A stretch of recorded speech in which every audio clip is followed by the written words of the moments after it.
Здравствуйте. В прямом эфире программа «Задай вопрос министру». Сегодня на мои вопросы и на вопросы наших телезрителей в прямом эфире будет отвечать министр экономики Абхазии Адгур Ардзинба.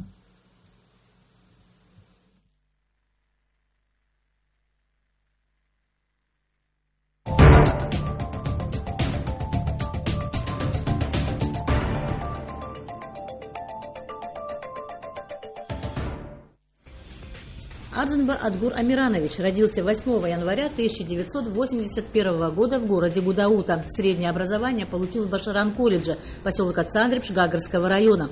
С 2001 по 2007 годы учился в Кабардино-Балкарском государственном университете по направлению промышленно-гражданское строительство, по окончании которого поступил в аспирантуру Волгоградского государственного технического университета по направлению экономика и управление народным хозяйством. В 2009 году защитил диссертацию, получил ученую степень кандидата экономических наук. В 2013 году прошел повышение квалификации в Российской академии госслужбы при президенте Российской Федерации в городе Москва по направлению экономика, государственные финансы, государственное управление. Автор более 11 научных трудов, в том числе соавтор 2 монографий. В 2014 году победитель национальной премии «Молодой лидер» в номинации «Лучший экономист». С 2010 года по настоящее время работает старшим преподавателем 2 кафедр Абхазского государственного университета национальной экономики и экономической теории. С 2011 по 2013 годы являлся советником по экономическим вопросам председателя Государственного таможенного комитета Республики Абхазия. С 2012 по 2015 годы начальник отдела внешнеэкономических связей Министерства экономики Республики Абхазия. С февраля по апрель 2015 года начальник управления экономики администрации президента Республики Абхазия. С 8 апреля 2015 года министр экономики Республики Абхазия. Женат, отец 2 детей.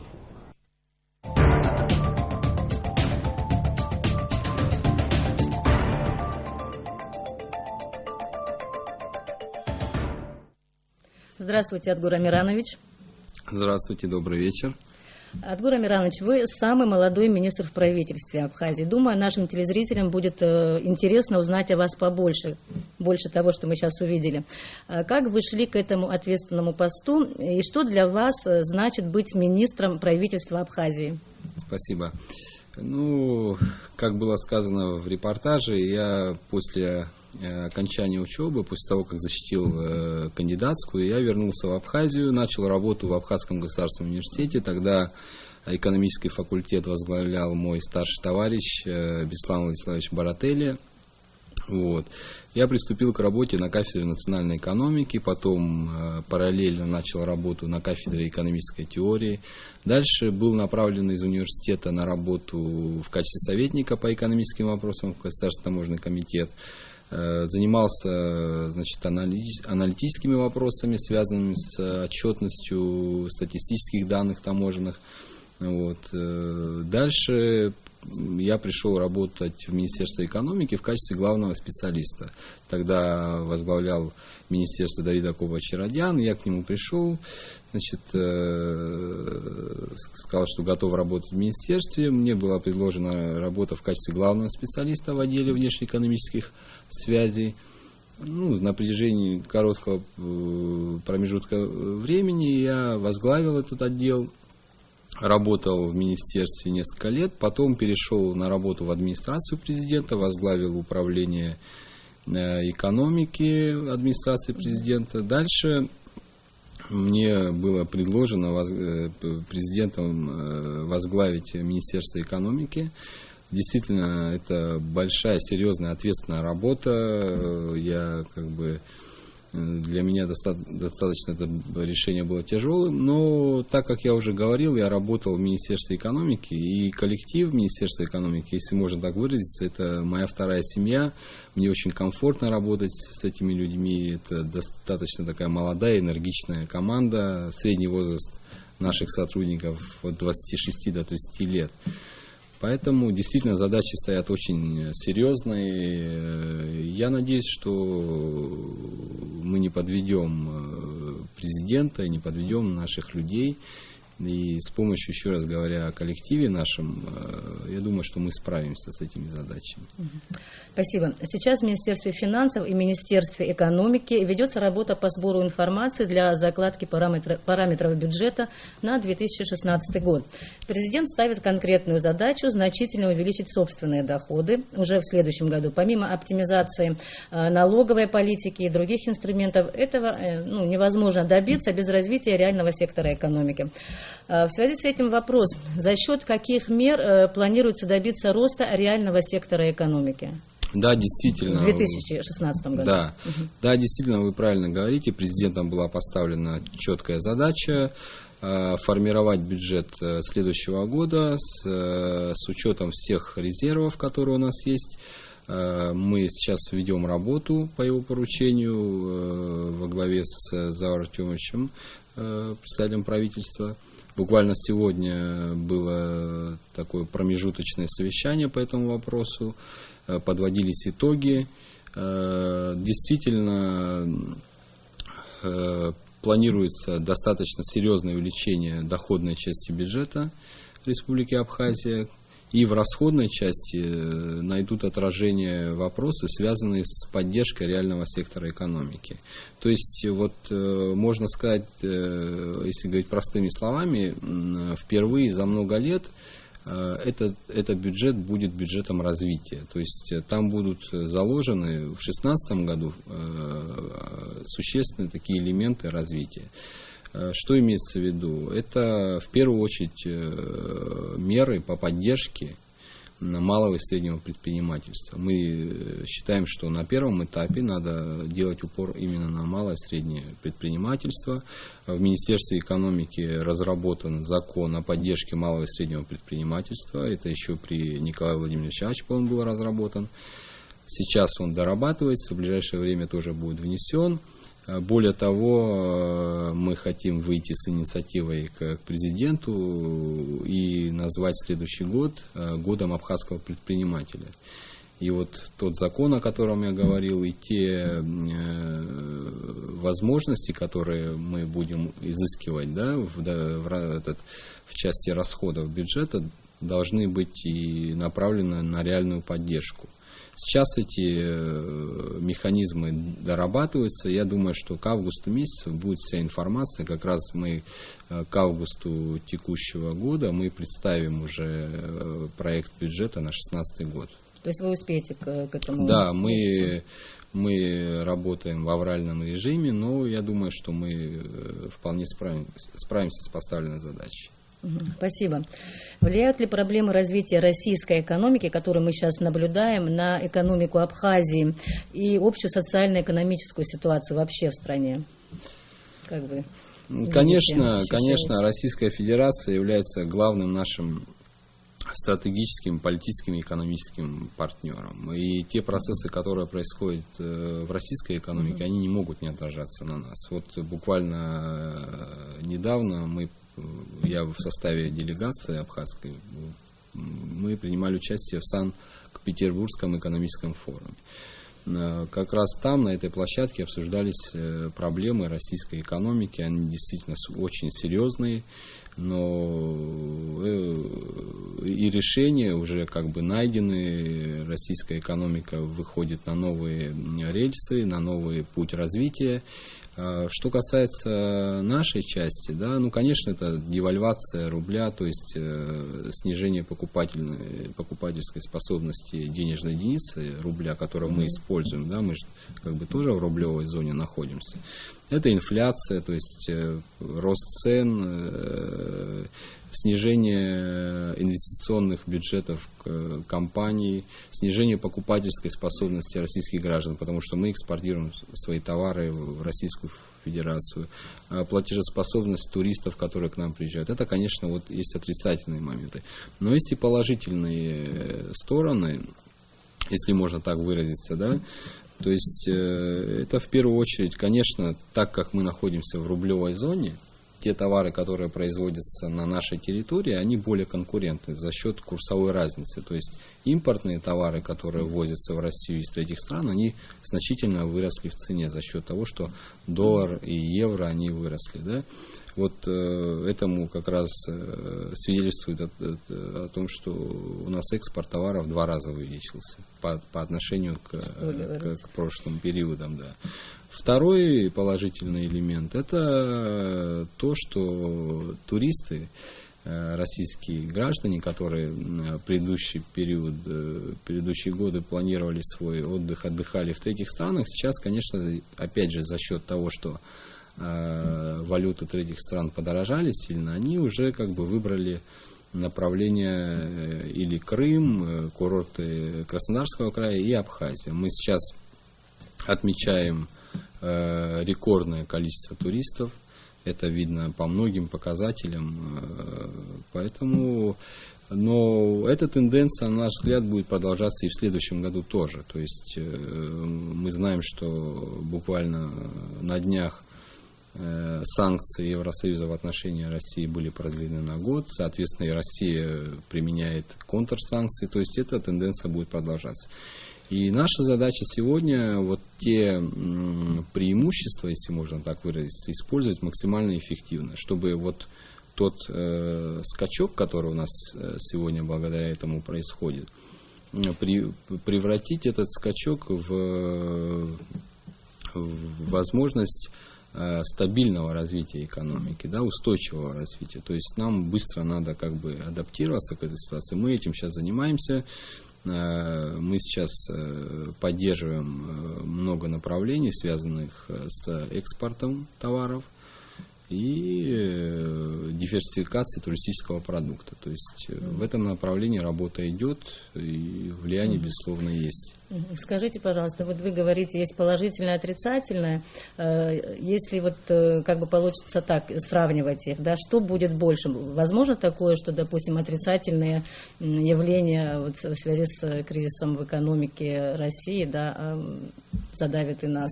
Как вы думаете? Вы знаете, в данном случае, вот на сегодняшний день, конечно, положительная часть, она больше. Вот, я бы так сказал. Потому что все-таки Абхазия не сильно вовлечена во все экономические процессы, которые происходят в мире. Ведь спад не только в России. Если говорить правду, то он общемировой. Даже китайская экономика, да, она как бы показывает не те объемы, которые были в прошлые годы. Но Абхазия не сильно вовлечена, как я уже говорил, в эти все процессы, поэтому издержки, они как бы косвенные. А вот то, о чем я говорил выше по поводу притока, увеличения притока туристов и увеличения экспорта, это прямые, значит, прямые плюсы. Прямо, да, да. То есть здесь, мне кажется, на короткой дистанции плюсов гораздо больше. Спасибо. Адгур Амиранович, утверждена инвестиционная программа социально-экономического развития Абхазии вот на 2015-2017 годы. Скажите, пожалуйста, вот руководство Абхазии решила совместно с российской стороной о том, что эта программа должна касаться не только развития как бы социальной сферы, там, школ, больниц, дорог, водопроводов и прочего, но из нее должны финансироваться и проекты, направленные на развитие реального сектора экономики. Скажите, пожалуйста, об этих разделах инвестиционной программы. Безусловно, это очень существенный вопрос, потому что до сих пор сохраняется большая зависимость от внешней финансовой помощи, в частности российской, и от того, насколько эффективно и насколько качественно будут использованы эти ресурсы, зависит и экономическое развитие нашей страны. Вот в части инвестиционной программы 15-17, вот последняя, которая была утверждена 10-м заседанием межправительственной комиссии, действительно есть там раздел 11, который называется «Государственное софинансирование инвестиционных проектов». На данный раздел предусмотрено 944 миллиона на 3 года. То есть сейчас мы ведем переговоры с российской стороной. Кстати, этот вопрос обсуждался в рамках встречи 2 президентов в Сочи. В развитии этой встречи приезжал к нам министр Российской Федерации по делам Северного Кавказа Лев Владимирович Кузнецов.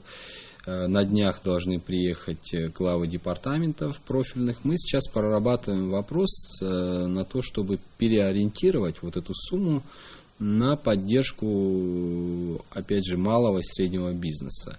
Я думаю, что у нас получится выйти на конкретное решение, которое будет обозначено в августе на 11-м заседании межправительственной комиссии. То есть к августу мы должны выйти уже с четким перечнем и с четким пониманием того, что мы будем делать. Ну, что бы вы хотели, чтобы попало в эту инвестпрограмму? Ну, как я уже говорил, эти механизмы прорабатываются, но и, как я уже говорил выше, вот те возможности, которые мы будем изыскивать за счет собственных доходов, мы их хотели бы как бы соединить вместе, вот эту часть российскую и нашу, чтобы достичь максимального эффекта. И мы бы хотели направить эти деньги на поддержку, как я уже говорил, малого бизнеса. В каких формах? Это классические инструменты, которые и в том числе и в Европе, и в России используются. Они понятны. Это субсидирование процентной ставки по кредиту, это проектное финансирование, это значит, уровень квалификации, повышение уровня квалификации, это помощь в приобретении основных средств производства предпринимателей. То есть мы все прекрасно понимаем, что у нас тяжело получить банковский кредит, он слишком дорогой, да? То есть государство здесь должно всячески помогать предпринимателям в этом направлении. Также мы знаем, что доступ к технологиям как бы очень такой узкий. То есть вот вкратце пока то, что могу рассказать, но к августу месяцу я думаю, что уже будет конкретная информация, где будет все расписано и по суммам, и по ожидаемым результатам, и по направлениям. Понятно. В последнее время вот я обратила внимание на ряд высказываний представителей оппозиции, в которых заявляется о резком спаде экономики в Абхазии и увеличении безработицы в нашей стране. Называют также несостоятельными планы нашей власти по подъему экономики и увеличению собственных доходов бюджета. Насколько, вы считаете, обоснованы эти выводы? Вы знаете, критика и такого рода высказывания, конечно, они бывают, эти высказывания или критика бывает разная. Вот есть конструктивная критика, направленная как раз на достижение результата, есть очень интересные предложения, и, кстати, мы всегда открыты для этих вопросов, для этих предложений, мы вставим их в раздел задач для себя. Но есть другая критика. Вы знаете, я всегда возвращаюсь в таких вопросах к одному известному деятелю, это Уинстон Черчилль, как-то говорил, что политики бывают двух типов, которые думают о будущем государства и думают о будущих выборах. Да? То есть ну, я думаю, что наши люди, наш народ, он довольно мудрое и политически зрелое общество, и мы можем отличать, где есть конструктивная критика, где есть просто неконструктивная. Если говорить о спаде в экономике, я здесь позволю себе не согласиться, потому что, как я уже говорил раньше, я и вчера работал в Министерстве экономики, и сегодня работаю в Министерстве экономики, поэтому мне есть что с чем сравнивать, и в экономических показателях я немножко разбираюсь. Поэтому, если взять, к примеру, внешнеторговый оборот Абхазии, то он увеличился. Доля экспорта в товарообороте, что очень важно для нас, увеличилась до 26-27%. То есть, если по соотношениям брать к прошлому году, да, это около 15-16% была доля экспорта в товарообороте. Ну, 2014 год, мы все понимаем, что проводилась Олимпиада. Если даже с 2013 годом сравнивать, то эта цифра была, опять же, доля экспорта в товарообороте около 13%. То есть экспорт, как я уже говорил выше, увеличился в 2 раза. Сам товарооборот тоже увеличился. Вот. Почему я об этом так говорю и на этом остановился? Потому что увеличение доли экспорта в товарообороте для нас очень существенный показатель. Как я уже говорил, и вы знаете, мы используем рубль Российской Федерации. Мы одно из тех государств, которые используют валюту другой страны. Вот накопление денежной массы в стране, в таких странах, это как раз положительное сальдо платежного баланса. То есть мы должны больше продать, чем купить. Вот эта разница, это те деньги, которые находятся у нас в экономике. Так вот, чем больше мы будем продавать товаров, чем больше мы будем продавать услуг, тем больше денег у нас будет в экономике. Соответственно, и в банковской системе, и в банковском секторе будут возможности для кредитов и так далее.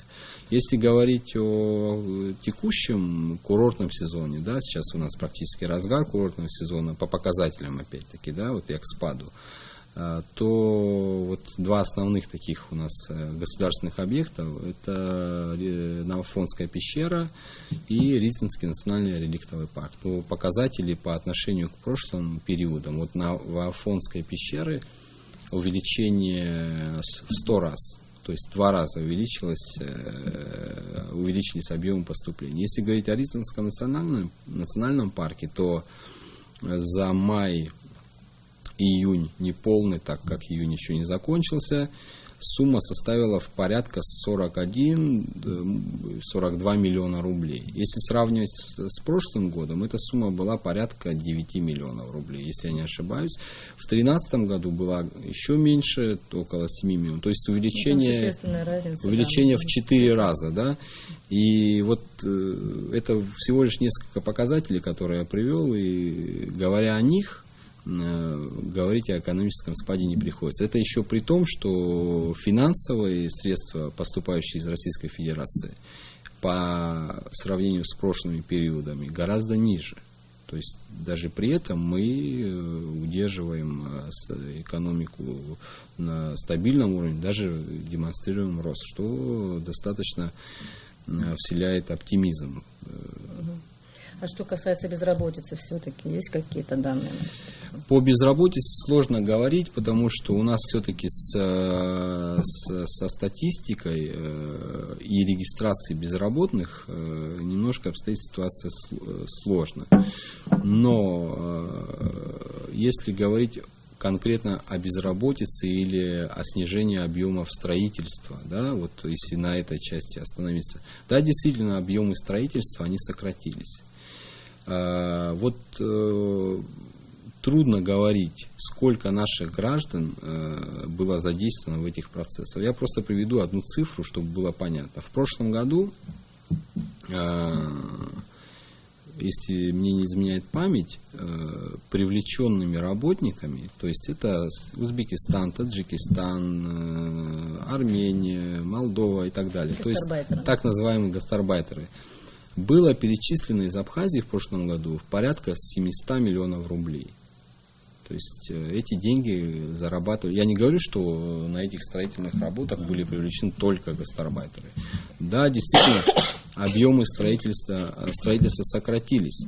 Но мы не ставили себе задачу увеличивать и держать на том уровне объемы строительства, потому что вот если взять структуру валового внутреннего продукта вот, или валового выпуска товара, вот все, что мы производим в Абхазии, товары и услуги, то торговля и строительство вышли на первый план. Это не очень хорошо, потому что все-таки мы должны стремиться к устойчивому развитию, как я говорил. А устойчивое развитие должно базироваться на основных базовых отраслях экономики нашей страны. То есть, к чему я это говорю? То есть, если мы развиваем сектор строительства, да, за счет притока финансовых средств из России, то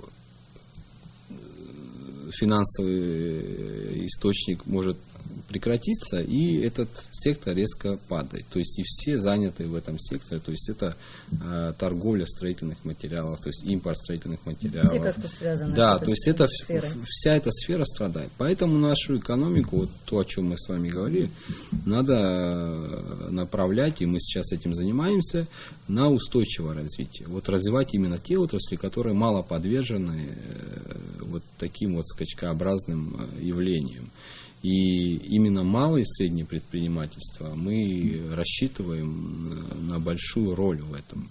Почему? Потому что, опять же, возвращаясь и к Питерскому форуму, да, если посмотреть новости, вы видите, что мировая экономика, она находится, если так можно выразиться, в режиме турбулентности, да, вот за новостями не успеваешь следить. Вот. Целые торгово-экономические пласты, они смещаются. Вокруг России вы видите, что происходит. Да? И именно малый бизнес, вот малое предприятие, оно способно очень быстро адаптироваться и ориентироваться в этой ситуации. Именно поэтому даже в развитых странах на малый бизнес приходится порядка 50, 60 до 70% валового внутреннего продукта. Понятно. Следующий вопрос вот о законодательстве. В Министерстве экономики говорят о том, что очень важно изменить законодательство, в частности, о валютном контроле и реформировании налогового законодательства для увеличения доходной части бюджета. Расскажите о сути вот этих изменений, которые предполагается сделать. Ну, если говорить о законе о валютном контроле, то да, данный закон был разработан рабочей группой с представителем Национального банка. Этот проект закона направлен на то, чтобы все-таки правила игры, о чем речь идет, о притоке, оттоке капитала, то есть все эти вопросы должны быть понятны и прозрачны. То есть на сегодняшний день что происходит, когда в наличной форме огромные суммы вытекают из страны, приходят из страны, государство не контролирует. То есть это способствует развитию теневого оборота. Что касается налогового законодательства, то наша задача не ждать, пока мы вот комплексно весь налоговый кодекс примем, да, а вот частично менять то, что уже и так понятно, да, о чем идет речь. Налоговое законодательство и налоговое администрирование должно быть понятное, простое и в то же время не сильно обременительное для налогоплательщика. Вот в этом направлении мы сейчас работаем. Речь идет в первую очередь о специальном налоге, так называемый спецналог. Есть там некоторые изъяны, которые мы сейчас вот совместно с Министерством по налогам и сборам мы пытаемся их как бы снять. Вот процентные ставки изменятся, или они будут повышаться, или наоборот? Нет. И какие виды налогов будут сокращаться, они или... Я вам скажу, есть установка, да, вот мы все ее прекрасно понимаем, что особенно предпринимателям очень тяжело. И ни в коем случае, да, мы не собираемся увеличивать налоговое бремя.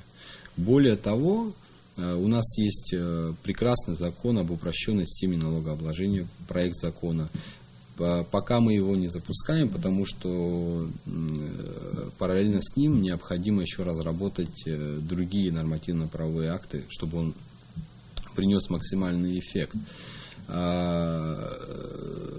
По поводу ставок я уже сказал, значит, по поводу НДС тоже будут там изменения, да, вот в целом... А количество налогов изменится? Количество налогов будет сокращаться, да. Я сейчас конкретно не готов говорить, о каких налогах идет речь, но налоги должны быть, опять же, налоговое бремя должно быть снижено. С другой стороны, государство во взаимоотношениях с предпринимателями вот, должно понимать, да, вот, снижая налоговое бремя или оставляя его на том уровне, вовлечь в этот процесс большее количество. Так называемый теневой сектор, создать такие условия для того, чтобы людям было интересно понятно, работать открыто.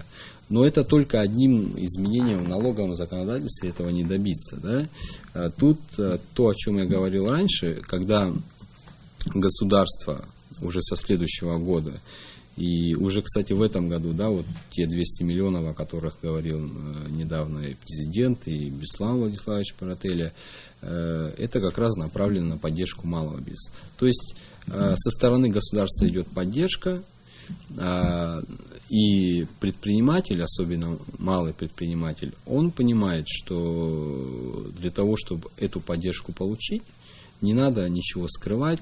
Чем более открыто, чем более честно он работает, тем больше он будет рассчитывать на поддержку государства. То есть это дорога с двух сторон.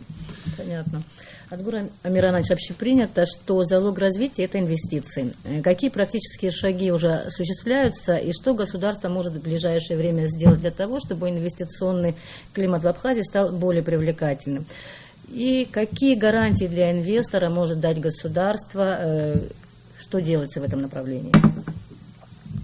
Для того, чтобы государство было в инвестиционном плане привлекательным, в первую очередь надо развивать собственную экономику.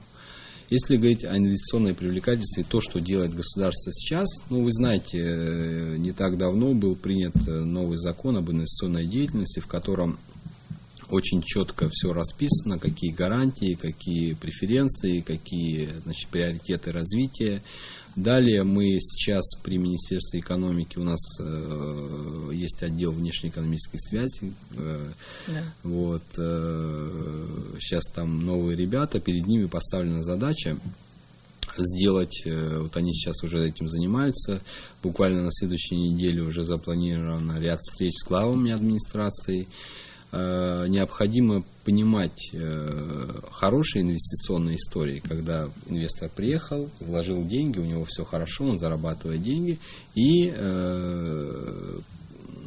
те проекты, которые не состоялись. Вот мы сейчас как раз занимаемся анализом того, почему те или иные проекты не состоялись. Конечно, это понятные так называемые правила игры. Все очень просто, да? Для того, чтобы государство было в инвестиционном плане привлекательно, в этом государстве должно быть все понятно и прозрачно. Человек, который сюда приходит, надо понимать, что инвестиции, особенно качественные инвестиции, длинные инвестиции, так называемые якорные инвесторы, за них борется сейчас весь мир. Мы не сторонники того, чтобы привлекать так называемые портфельные инвестиции или там короткий спекулятивный капитал. То есть, о чем я говорю, человек зашел, там купил какой-то объект, он подорожал, он его продал и уехал. То есть, мы за то, чтобы опять-таки привлекать именно те инвестиции, которые будут здесь с нами надолго. В связи с этим вопрос об инвестиционной безопасности. Скажите, вот будет ли, возможно ли, если будет слишком много инвестиций, допустим, зарубежных, да, это как-то отражаться на местных предпринимателях? Не будут ли они в таком невыигрышном положении? Эти опасения можно разделить. Я тоже разделяю, и мы это понимаем. Конечно, открывать и пускать в Абхазию бесконтрольные инвестиции — это неправильно, потому что у нас довольно ограниченная территория, у нас малая численность. И что самое, значит, существенное, это уровень развития наших предпринимателей, потому что по отношению даже к российским, да, наши предприниматели не конкурентоспособны на сегодня. Это в силу ряда объективных, субъективных причин. Поэтому в этом плане мы должны очень взвешенно подходить. И наша задача, самая главная, да, вырастить своего предпринимателя, вырастить свой предпринимательский класс.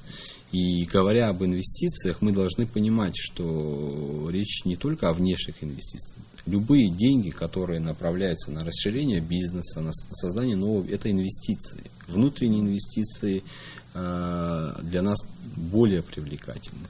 Поэтому, конечно, мы сейчас, вот сейчас ведется работа, вы знаете, над стратегией социально-экономического развития до 2025 года. И другие документы разрабатывают, которые нам дадут понимание того, куда и в каких объемах мы должны привлекать инвестиции. Ведь есть те сферы, куда инвестиции мы вообще не должны привлекать. Это стратегические направления, связанные с обороноспособностью, энергетикой и так далее. Ну, о стратегическом развитии, вот о стратегии мы чуть попозже поговорим. Я хотела вам предложить вашему вниманию вопрос, который касается напрямую вот инвестиций и того, должна ли Абхазия быть открытой для внешних инвестиций. Вот, пожалуйста, первый вопрос. К сожалению, мы записали только один. Помешала погода вчера, мы не смогли поработать так, как хотели.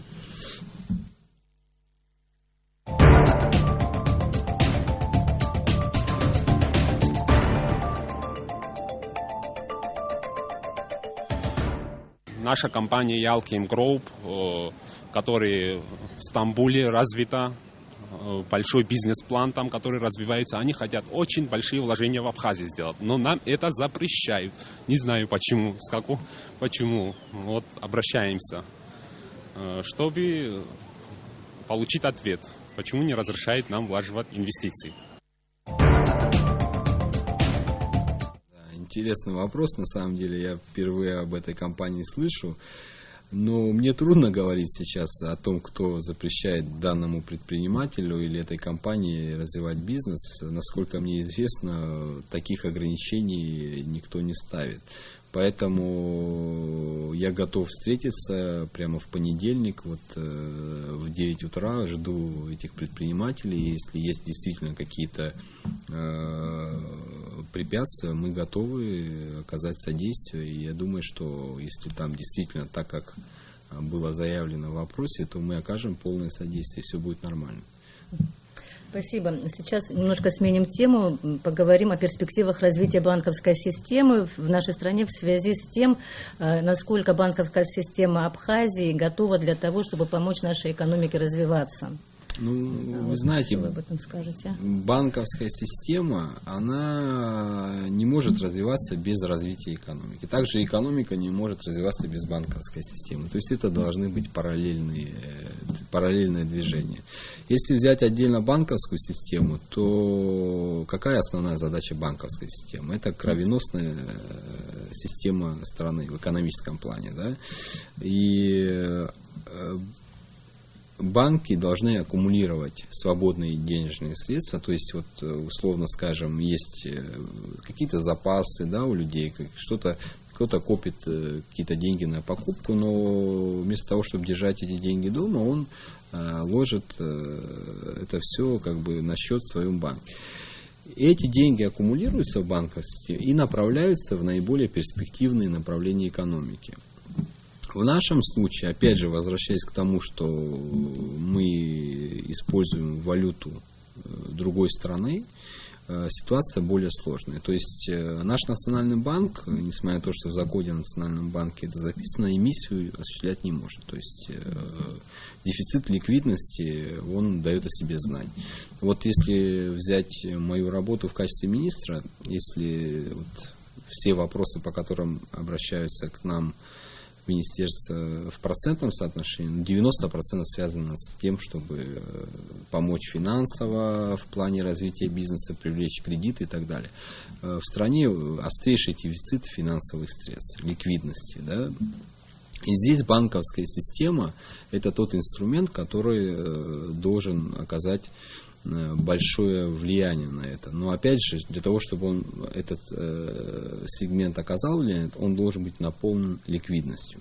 Что еще немаловажно? Вот по тому, что говорят о том, что там вот невозвраты большие по банковской линии, в качестве залогового обеспечения, залоговые механизмы не очень работают. Мне кажется, в принципе, это аксиома. Знаете, когда речь заходит о залоге, уже банковская история или кредитная история человека дошла до того, что надо ставить вопрос о залоге. Это как, если уместно такое сравнение, это когда вот это инфарктное состояние. То есть до этого доводить ни в коем случае нельзя. Как это происходит? Вот есть кредитные отделы в банках. Когда человек приходит за кредитом, вот его бизнес-идея, его бизнес проект, он должен быть проанализирован на предмет того, и все риски невозврата должны быть просчитаны там. Залог, конечно, является существенной частью кредита, но это не самое главное. То есть вот в части развития кредитных отделов банков нам еще предстоит много работать. Скажите, вот вы говорили о том, что там экономическая безопасность любой страны во многом базируется на малом предпринимательстве. Да.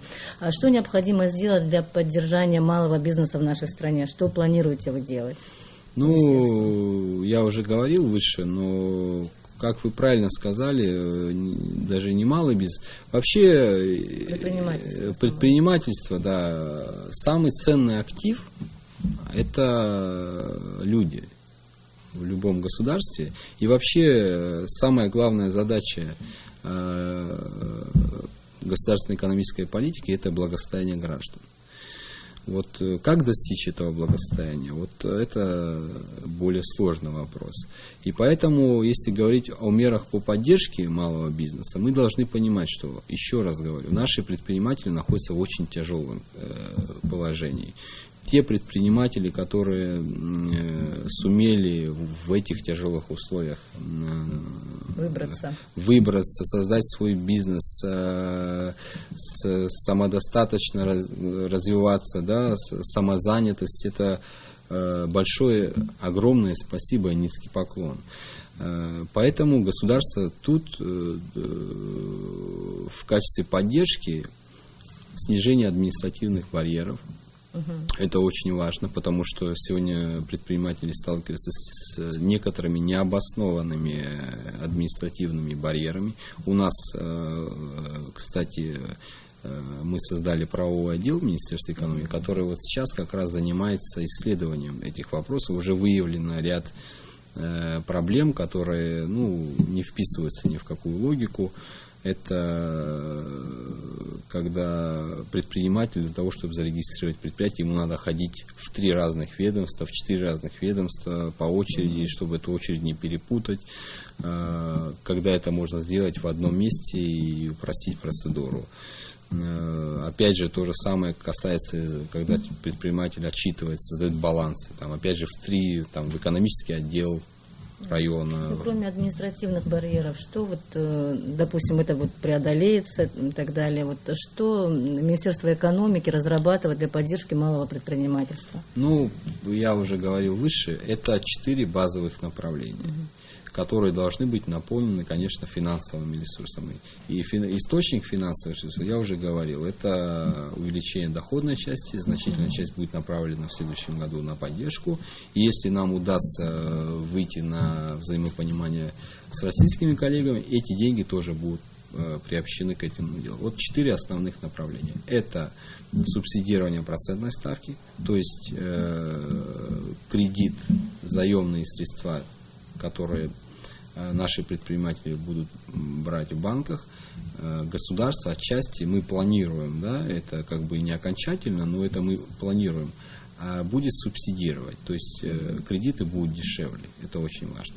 Второе – это проектное финансирование, то есть когда есть бизнес-идея, здравая, интересная бизнес-идея, и государство готово войти в долевое участие.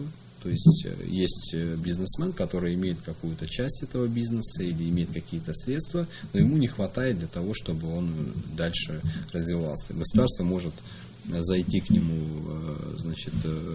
в этот бизнес, приобрести все необходимое, передать ему в управление и поставить график погашения или тот временной промежуток, когда этот бизнесмен возвращает эти деньги государству. Затем этот бизнес полностью переходит к нему. Третье, это, опять же, повторюсь, это приобретение основных средств производства и передача в аренду. Платную аренду, но это достаточно льготные мы планируем С правом выкупа. Это так называемый лизинг, но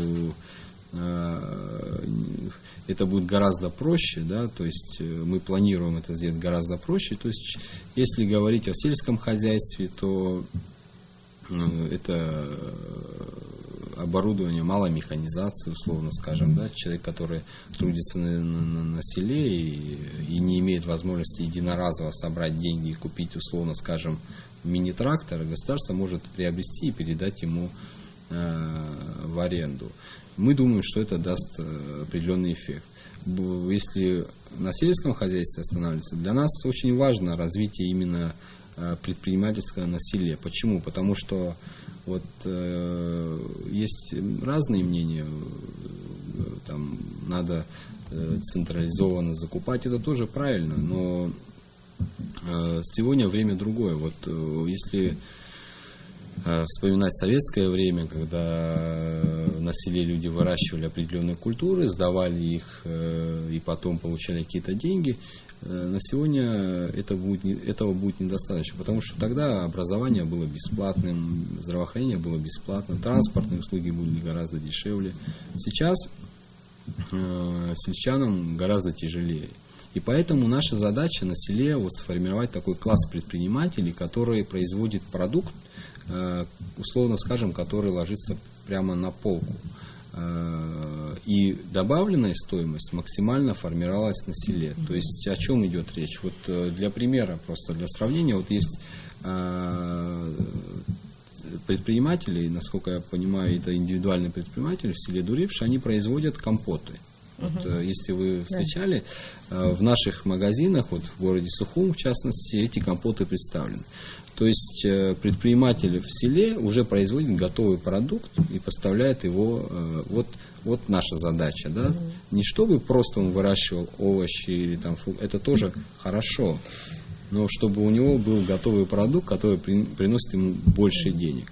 И вот этот небольшой участок земли, который относительно небольшой, из этого участка он получал максимальный экономический эффект. Для этого нужно обеспечить его соответствующими технологиями, механизацией, техникой и так далее. Вот в этом направлении государство, в частности, в рамках Министерства экономики, прорабатывает эти механизмы, и в следующем году мы уже получим результат.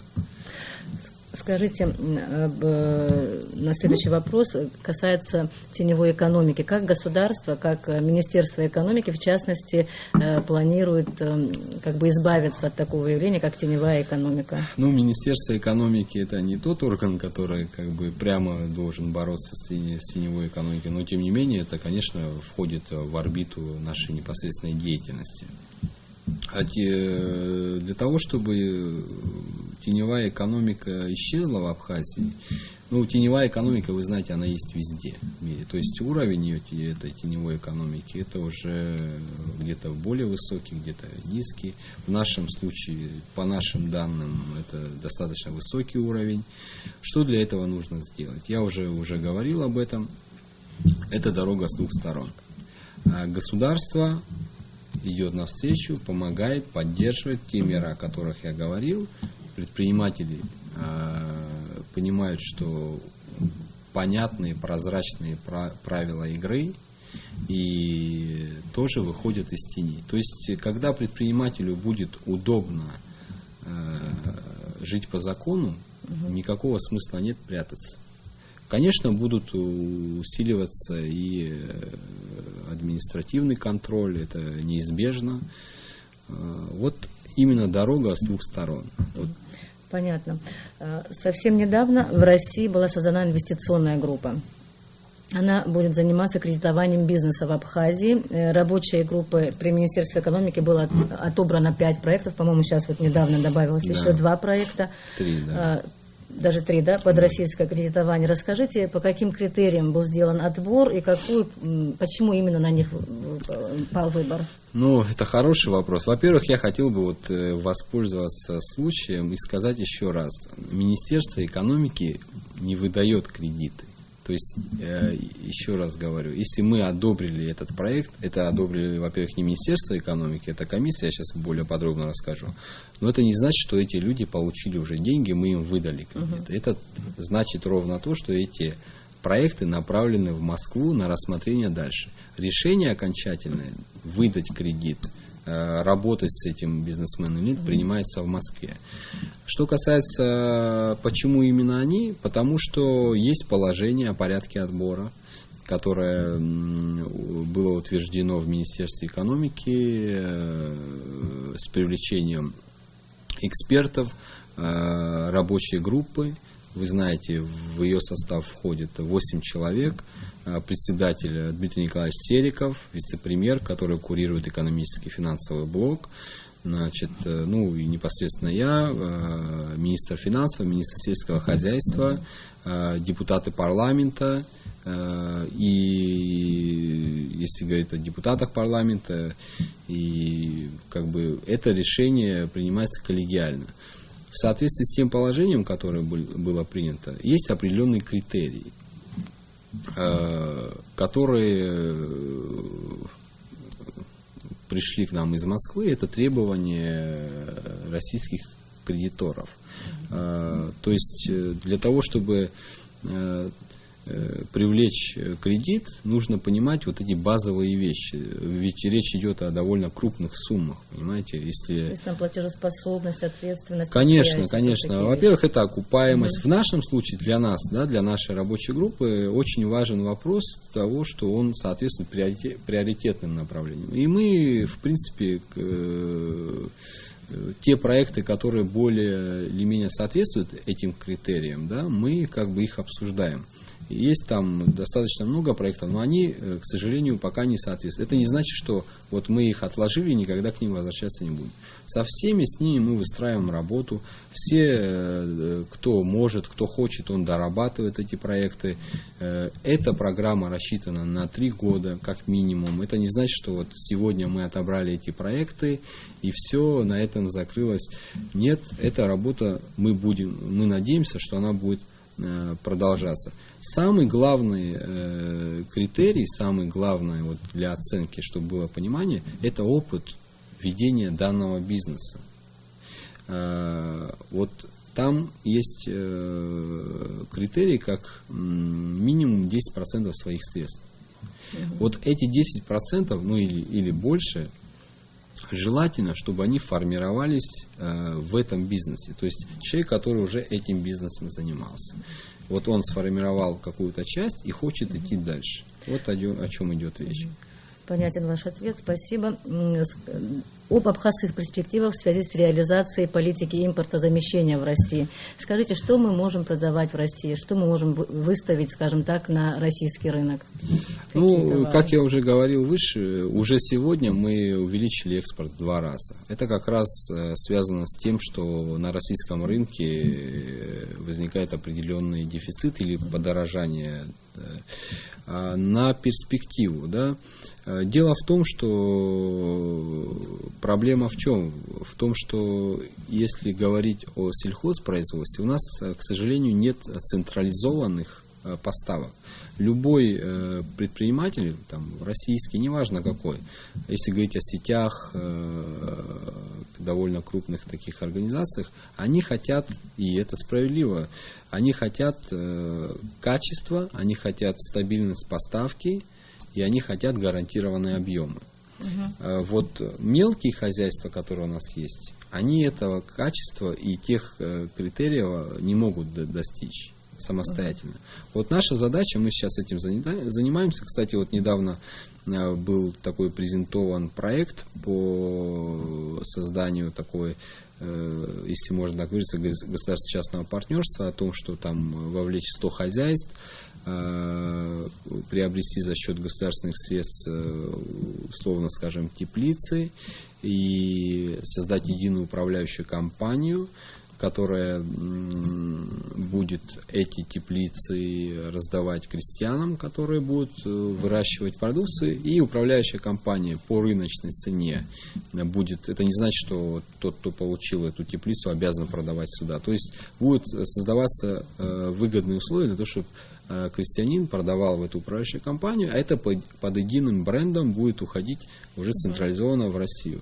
Более того, планируется вовлечь в этот оборот уже есть у нас сады, которые посадили, уже как бы будут давать урожай.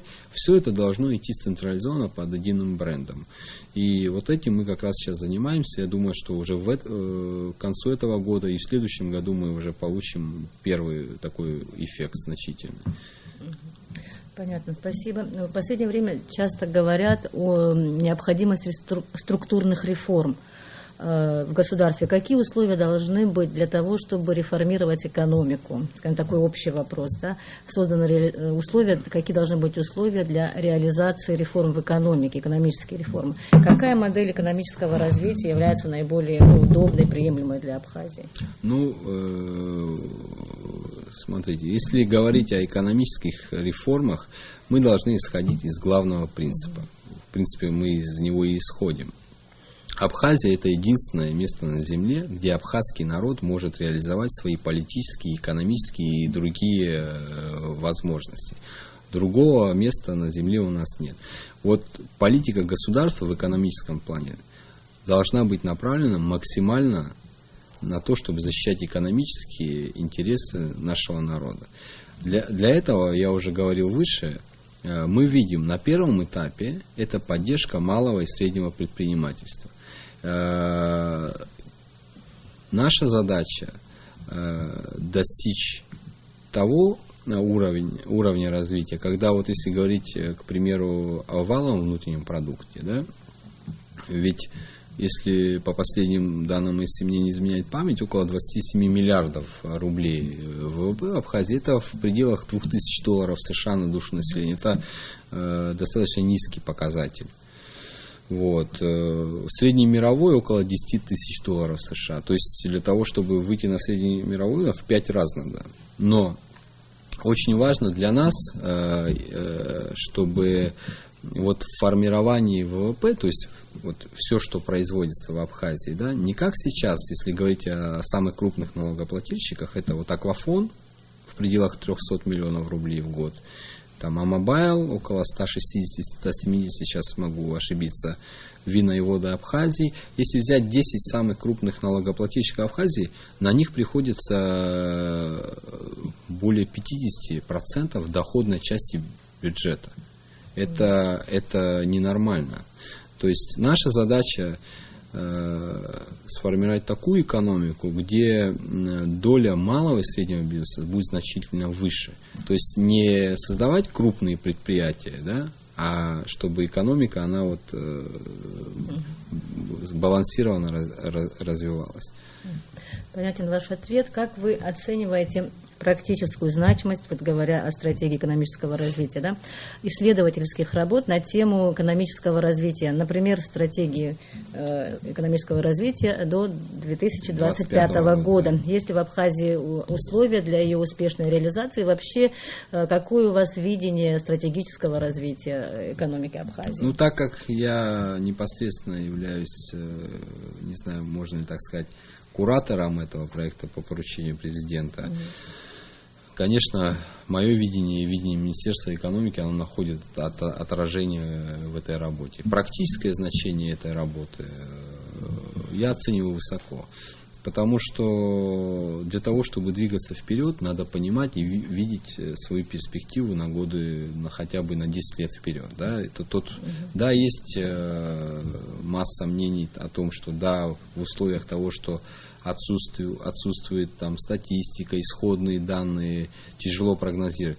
Но это же не значит, что надо вот сидеть и ждать, пока эти данные будут, и вообще не заниматься прогнозированием. Это делать надо параллельно. И насколько практически значима, да, эта работа.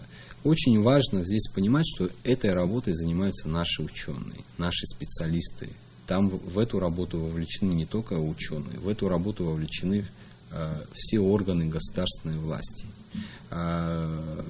главы районов, городов, сел. То есть это работа не только Центра стратегических исследований, это работа, в которой отражены мнения, видения практически всей страны. Они проделали огромную, колоссальную работу. И, конечно, да, эта стратегия, она вот как раз в сентябре мы рассчитываем ее закончить. Это не догма, которая вот мы ее написали, она нам решила все наши проблемы. Конечно, она будет дальше меняться с учетом внутренних, внешних изменений, там, возможностей и конъюнктуры. Но вот если можно так, для аналогии, когда рождается ребенок, мы же планируем, да, вот его жизнь как родители, да, также и государство, мы должны видеть, куда мы идем. И я очень высоко оцениваю значение этой работы, в частности. И оцениваю высоко еще потому, что, опять же повторюсь, она выполнена практически на 100% нашими собственными силами. То есть лучше нас, наши проблемы и никто не знает. И будущее, которое мы хотим строить, тоже никто, наверное, лучше нас не знает. Спасибо. Об особенностях нашего менталитета. В какой связи это относится к экономике? Говорят, что якобы вот наш менталитет несовместим с трудовой дисциплиной и высокой производительностью труда. Согласны ли вы с таким утверждением? И что вы думаете, нужно сделать, чтобы, может быть, как-то изменить какие-то вещи в сознании наших граждан? Вы знаете, вот я позволю себе процитировать нашего президента. Недавно вот на встрече с общественностью в Гаграх он сказал так, ровно следующее: пора перестать объяснять все наши проблемы нашим менталитетом. На самом деле я абсолютно подписываюсь под этими словами, потому что нашему народу присуще трудолюбие, и наш народ очень законопослушный. Если я сейчас ничего нового не расскажу, но мы все живем в Абхазии, выросли здесь, мы помним те времена, когда для всех понятные, справедливые условия, я думаю, что все будет иначе. Вот если абхазский народ не работал бы, да, уровень развития у нас небольшой, но, извините, у нас же и исходные были очень...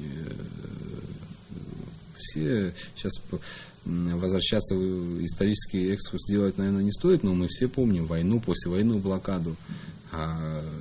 Трудно сказать, если бы другие народы столкнулись бы с такими испытаниями, чем бы это закончилось. И потом вот валовый внутренний продукт, торговый оборот, там, я не знаю, валовый выпуск товаров там, порядка 70 миллиардов.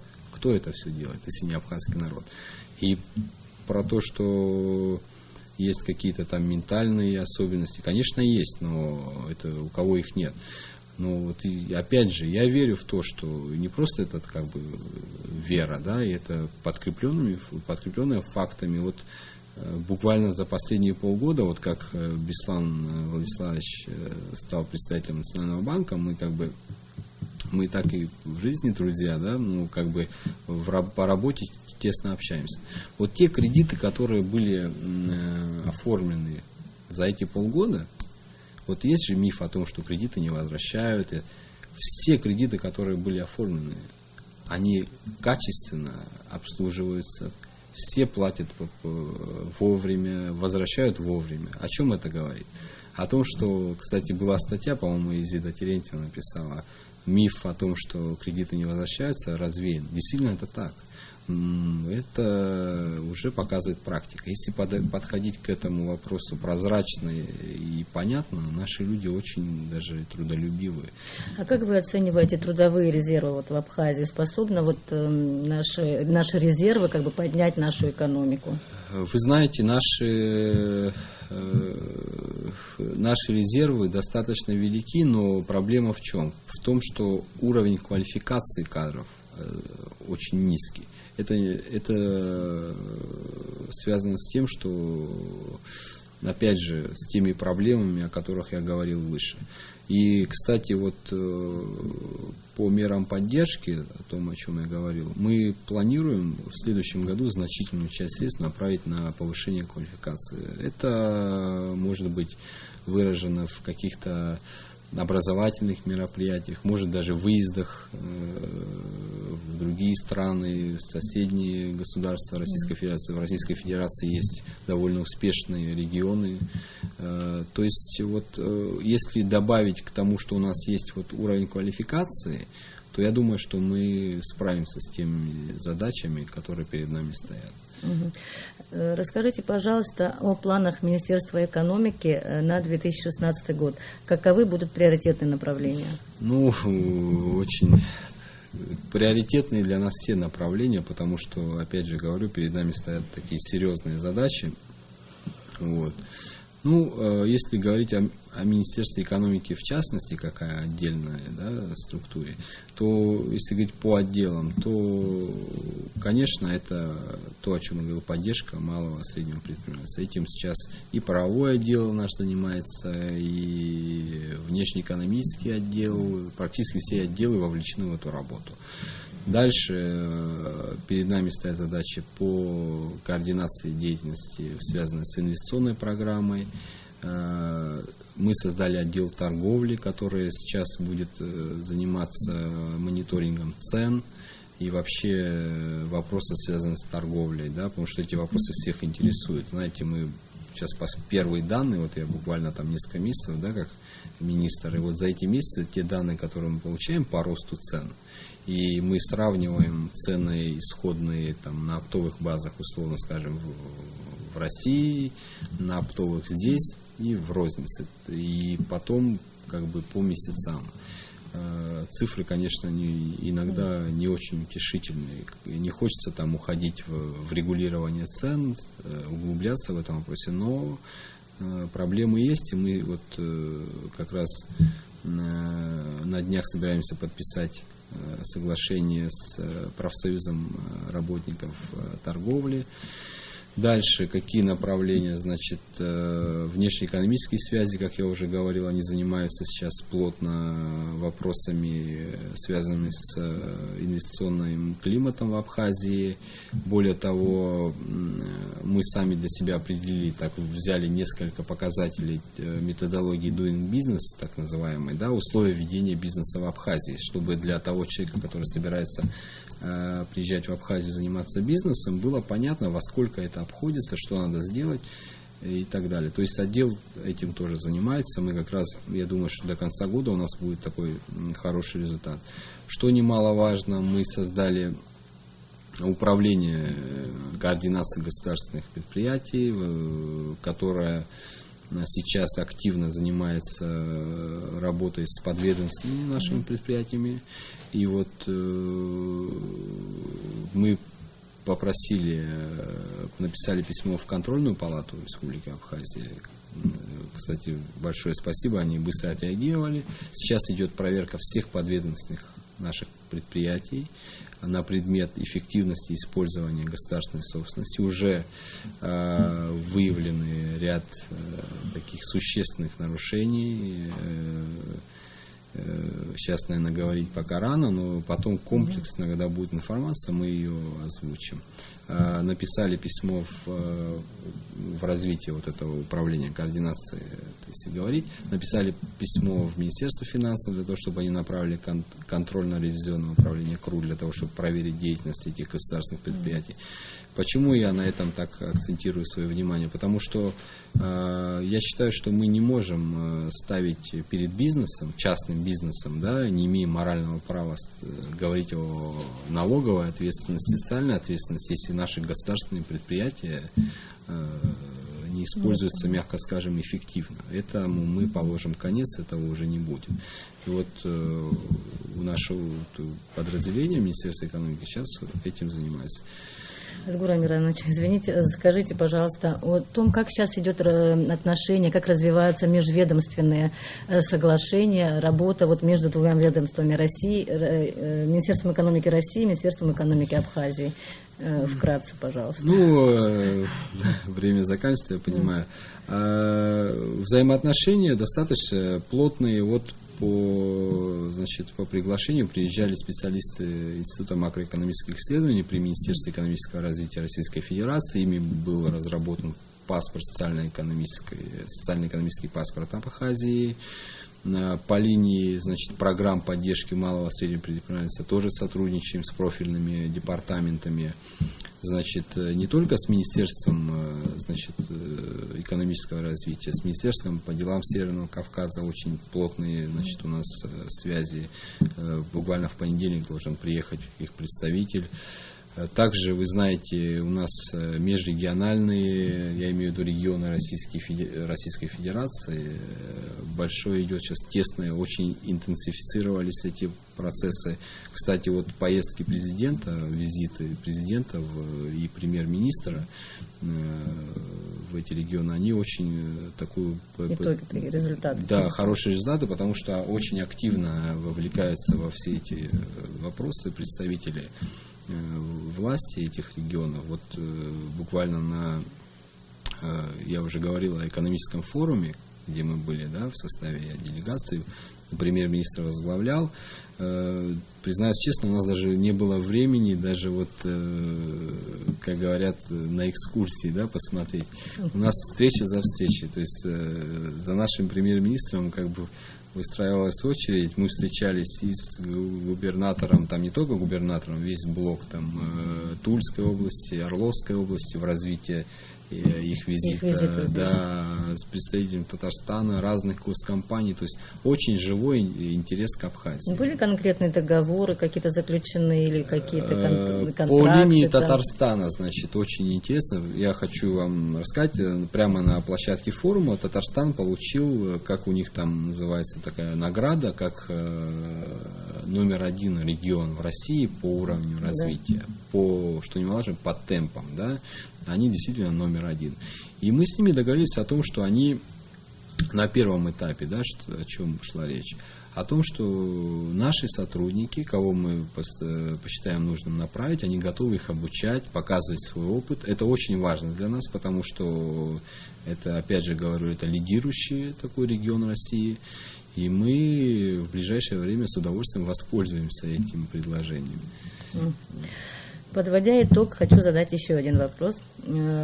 Будет ли выполнена поставленная президентом стратегическая задача создать в Абхазии полноценную экономику и выйти на приемлемые уровни самофинансирования?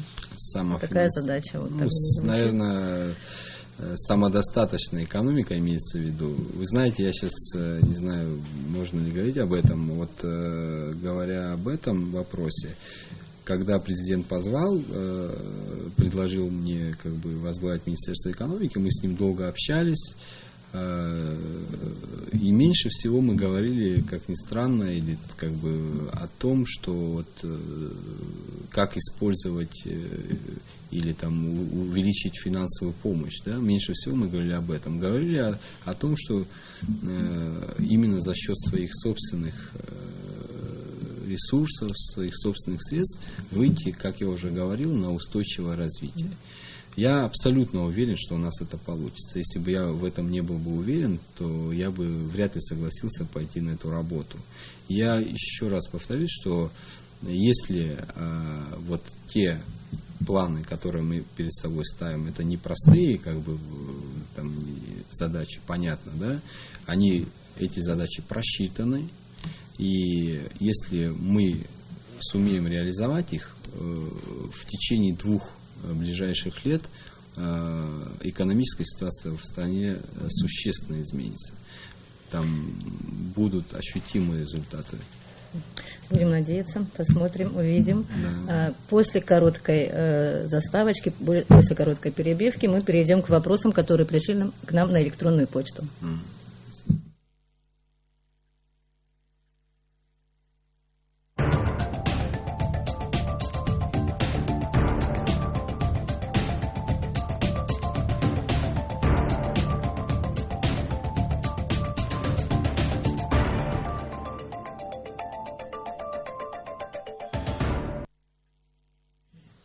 Вот такие вопросы, которые мы получили на электронную почту. Пишет Хаджарат Хварския. Уважаемый министр, я безработный гражданин города Сухум. Хочу свой капитальный гараж переоборудовать в овощную лавку. Подскажите, пожалуйста, чем поможет при этом мне государство? Мне необходимо отремонтировать помещение и запустить торгово-закупочную деятельность. В данном случае, прямо сегодня, сегодня, наверное, уже поздно, в первый рабочий день он может прийти в Национальный банк, на первом этаже взять анкету по той программе поддержки малого и среднего бизнеса, о которой я говорил выше, 200 миллионов рублей, заполнить эту анкету, выполнить все требования, которые есть в положении, там довольно несложное, у него должно быть зарегистрировано индивидуальное предприятие, и он может рассчитывать получить довольно льготный кредит и заниматься бизнесом. Что касается перспектив, то, о чем я говорил выше, как раз направлено на поддержку такого рода, будущих предпринимателей, можно так назвать. Мы это все приветствуем и будем поддерживать. Если данному гражданину не удастся в этом году попасть по той или иной причине, то в следующем году суммы, которые будут направлены на поддержку, будут значительно выше. Я думаю, что если он действительно подойдет к этому ответственно, то государство в этом плане ему окажет поддержку. Скажите, а он сколько-нибудь денег затратит на то, чтобы это все оформить, прийти, какую-то анкету, какой-то проект оформить? Нет, по тем критериям, которые есть по поддержке малому бизнесу, президент поставил задачу максимально упростить, потому что мы все понимаем, в каком положении находятся наши люди. Поэтому надо заполнить эту анкету. Конечно, должно быть, я еще раз говорю, он должен быть зарегистрирован в качестве индивидуального предпринимателя. У него должна быть положительная кредитная история, то есть или ее полное отсутствие, или без долгов, конечно, перед бюджетом и если есть у него какие-то кредиты до этого не погашены, то, конечно, он вряд ли попадет в эту программу. Следующий вопрос, с вашего позволения, пишет Леон Лакарба, студент и предприниматель одновременно. Адгур Амиранович, сколько государственных компаний находится в ведении Министерства экономики? Какова их рентабельность? Чуть-чуть вы говорили на эту тему. Да. Какие из них будут отданы на приватизацию в ближайшее время? Хороший вопрос. Студент-предприниматель задает, и правильный вопрос.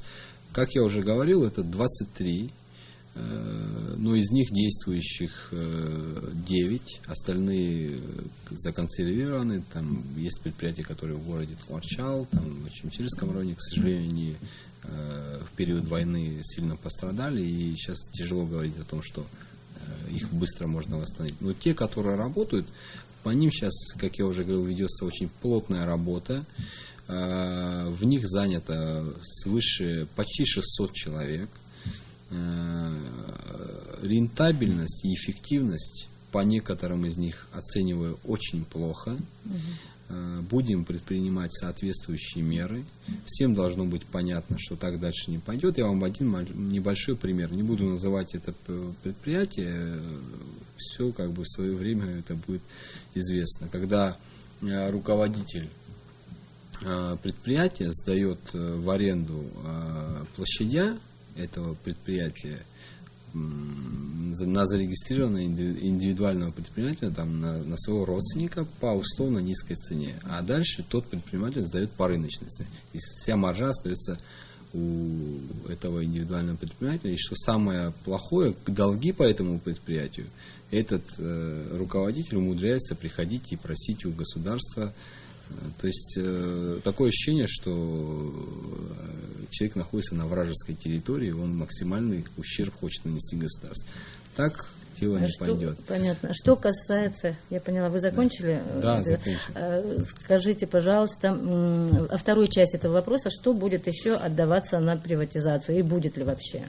Да, действительно, мы не сторонники того, чтобы увеличивать государственную собственность. Наоборот, надо частную инициативу, частный бизнес отдавать в руки неэффективные предприятия. Потому что если взять, условно скажем, хлебзаводы наши, которые в большом объеме были проинвестированы за счет средств российской помощи, то мы по большинству из них видим, что они очень неэффективны. То есть, если сравнивать с частными хлебзаводами, люди, которые нашли деньги, вложили туда свои какие-то средства, то есть начали свой бизнес с минуса, более рентабельные, чем те, которые как бы пришли на готовое, государство им построило, и они в убытке. Вот может предприятие, которое имеет оборот 13-14 миллионов в год, в чистой прибыли приносить 65 тысяч рублей? Конечно, нет.